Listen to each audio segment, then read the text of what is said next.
As you get indoctrinated into the military machine, you lose your sense of self.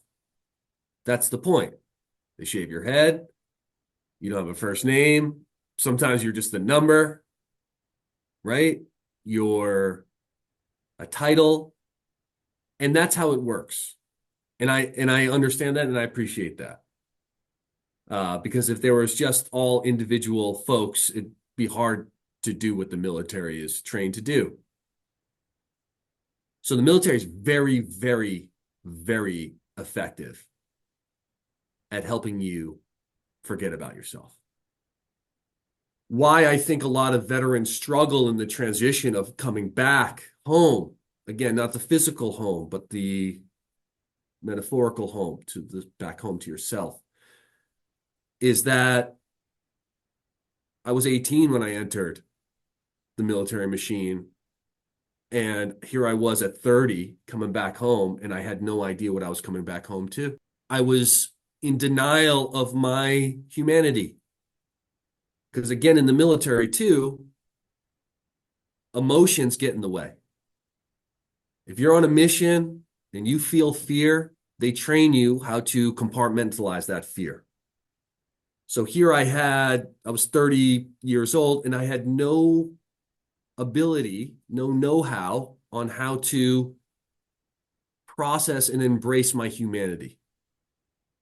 And with that isn't all just, good things.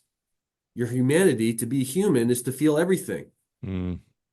And this is where cannabis came in, where it was one of the few things that allowed me to process my feelings with a sense of self-empathy and non-judgment.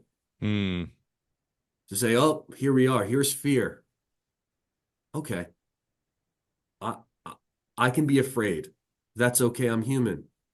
Oh, sadness, grief, joy. And what happens is you start working through that stuff.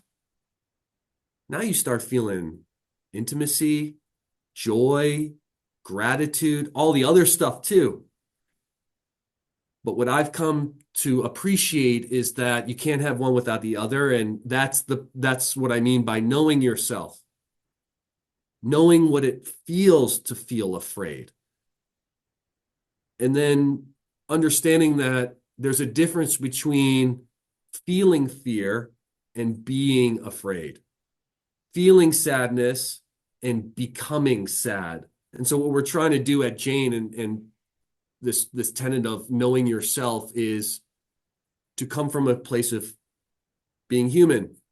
And when you can do that, now you can start connecting to people on a human to human level. And we're never going to know ourselves fully. That's the trip.